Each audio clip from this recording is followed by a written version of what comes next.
उत्तराखंड की इन खूबसूरत वादियों से और यहाँ के हरे बड़े पहाड़ों से मैं अरुण रावत स्वागत करता हूँ आप सभी का आपके अपने चैनल दैनिक पहाड़ी में। तो आज हम लोग जा रहे हैं उत्तराखंड की इन हसीन वादियों में से एक हिमालय की गोद में बसा हुआ पंच केदारों में से प्रथम केदार और 12 ज्योतिर्लिंगों में से एक केदारनाथ। बाइक को पार्किंग में पार्क करके अब हम लोग आ चुके थे सोनप्रयाग के मेन मार्केट में, जहाँ पे आप चाहें तो अपना ई पास बनवा सकते हैं, लेकिन सोनप्रयाग से आगे आपको लोकल व्हीकल से जाना पड़ेगा। और अभी फ़िलहाल हम लोग बैठे हैं मैक्स में, जो 5 से 10 मिनट के बाद हमें छोड़ देगा गौरीकुंड में।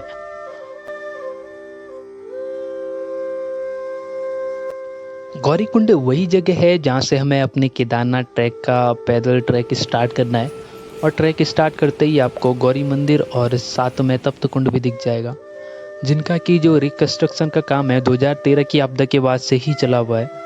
आप चाहें तो तप्त कुंड में स्नान करके अपनी यात्रा को स्टार्ट कर सकते हैं।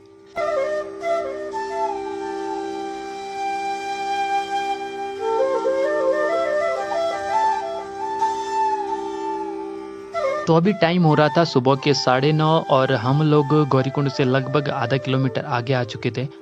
और आधा किलोमीटर आने के बाद अब यहाँ पे घोड़ा पड़ा हुआ है, जहाँ से आप चाहें तो घोड़े से अपनी यात्रा को कर सकते हैं, चाहे तो आप कंडियों से अपनी यात्रा को कर सकते हैं। आपको सारी सुविधा यहाँ पे मिल जाएंगी। तो फिलहाल मैं और मेरा दोस्त मयंक दोनों ने डिसाइड किया है इस यात्रा को पैदल करने का।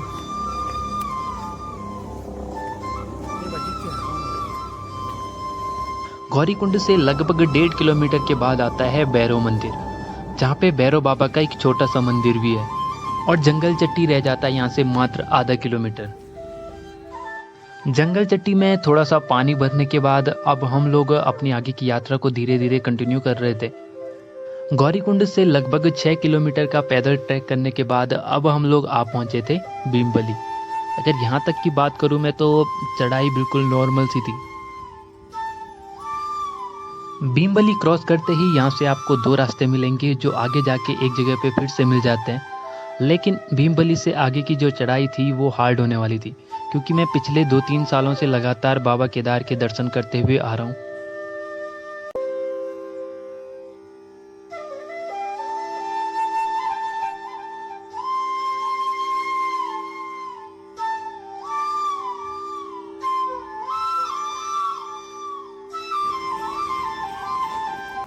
तो दोस्तों अभी हम लोग आ चुके हैं बड़तौली से थोड़ी सी ऊपर। यहाँ से अब हमारी चढ़ाई स्टार्ट होती है और अब हम पहुँचने वाले हैं छोटी लिंचोली, जो लगभग यहाँ से 1-1.5 किलोमीटर का होने वाला है। फिलहाल तो हल्की हल्की चढ़ाई स्टार्ट हो गई है। सो अपने ब्लॉग को कैरी ऑन करते हैं। गौरीकुंड से लगभग 8 किलोमीटर का ट्रैक करने के बाद और भीमबली से 1.5 किलोमीटर की खड़ी चढ़ाई के बाद अब टाइम था हम लोगों के चाय नाश्ते का, क्योंकि हम लोग सुबह घर से जल्दी निकल गए थे और हम लोगों ने सुबह घर में कुछ खाया भी नहीं था। चाय नाश्ता खत्म करने के बाद और छोटी लिंचोली पहुंचने के बाद हमारे सामने था हिमालय का एक सुंदर सा व्यू, और साथ में आने वाली थी बड़ी लिंचोली की चढ़ाई।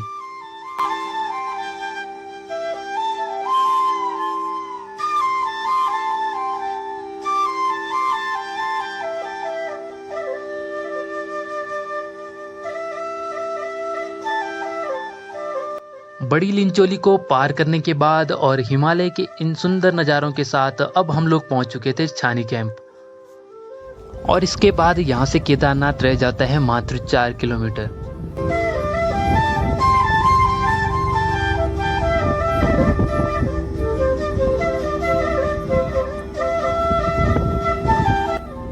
इस ट्रैक की लगभग खड़ी चढ़ाई पार करने के बाद अब हम लोग फाइनली आ पहुंचे थे रुद्रा पॉइंट, जो कि बिल्कुल केदारनाथ घोड़ा पड़ाव के बिल्कुल पास में है।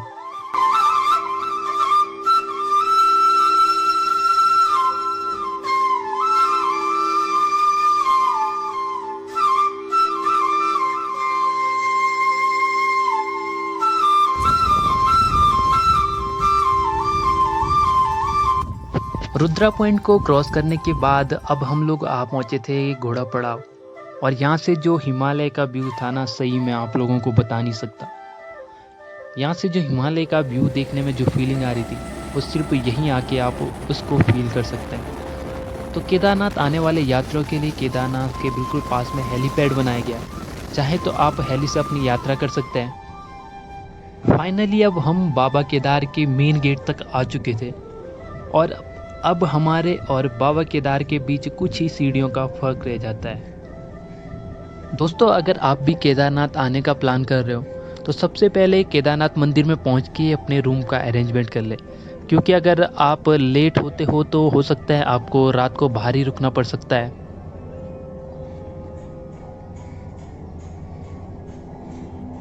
तो फाइनली अब लगभग दिन के 3 बज रहे हैं और हम लोग पहुंच चुके हैं केदारनाथ।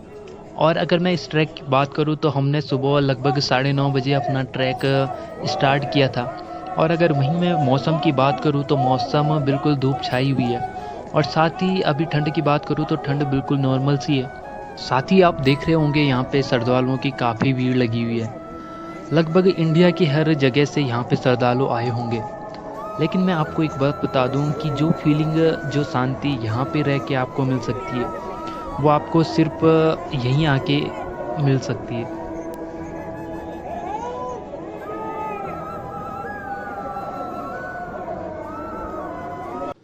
मंदिर पहुंचने के बाद यहाँ पे आप लोग देख सकते हो कि लोग किस प्रकार से भगवान की भक्ति में लीन है।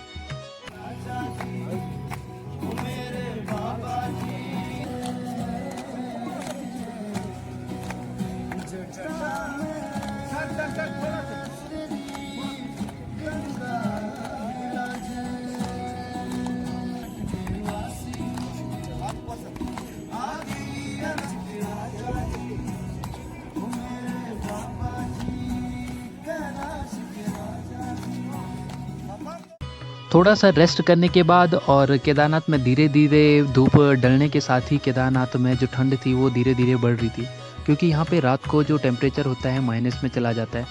तो अब हम लोगों की बारी थी भैरव मंदिर जाने की।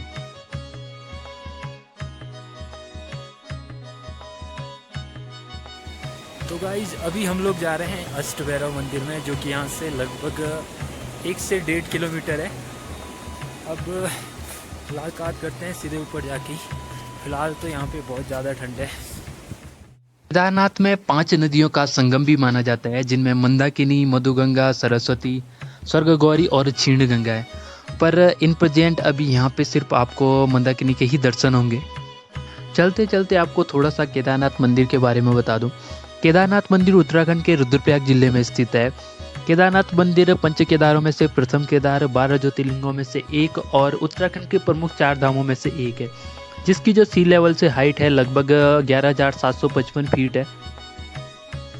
15-20 मिनट पैदल चलने के बाद अब हम लोग पहुंच चुके हैं भैरव मंदिर। और भैरव मंदिर की मैं आपको एक विशेष बात बता दूं, जब कभी भी आप केदारनाथ आते हो तब तक आपकी यात्रा सफल नहीं मानी जाती जब तक आप भैरव बाबा के दर्शन नहीं कर लेते हो। और दूसरी बात, जब कभी भी बाबा केदार के कपाट खोले या बंद कर दिए जाते हैं तो सबसे पहले भैरव बाबा की पूजा होती है। और साथ ही जब सर्दियों में बाबा केदार के जो कपाट बंद होते हैं तब बाबा भैरव ही केदार घाटी की रक्षा करते हैं।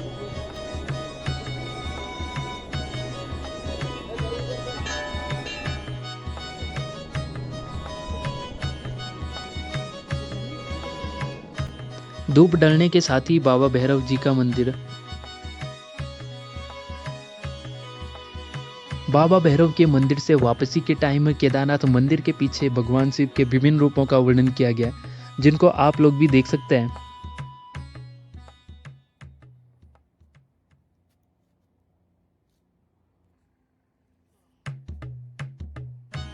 भैरव मंदिर से वापसी के बाद जब हम केदारनाथ पहुंचे तो यहाँ पे मंदिर की जो लाइटें थी वो जल चुकी थी और धीरे धीरे जो श्रद्धालु थे वो इकट्ठा हो रहे थे, क्योंकि अब टाइम था शाम की आरती का।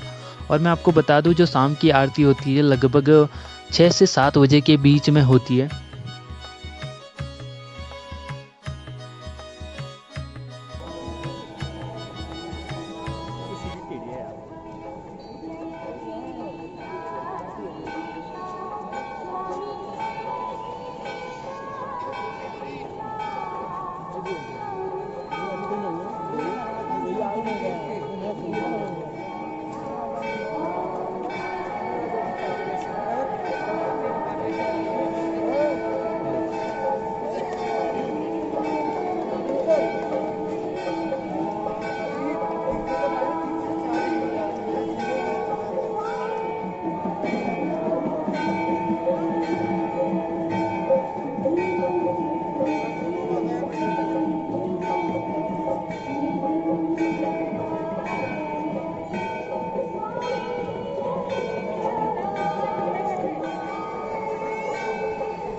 जय श्री केदार। तो दोस्तों टाइम हो रहा था सुबह के 6 और आप लोग देख सकते हो कितनी लंबी लाइनें लगी हुई हैं बाबा के दर्शनों के लिए।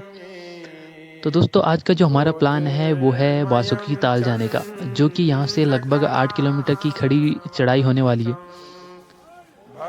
तो दोस्तों मैं बता दूं, वासुकी ताल जाने के लिए आपको अपना खाना पीना खुद ही ले जाना पड़ेगा।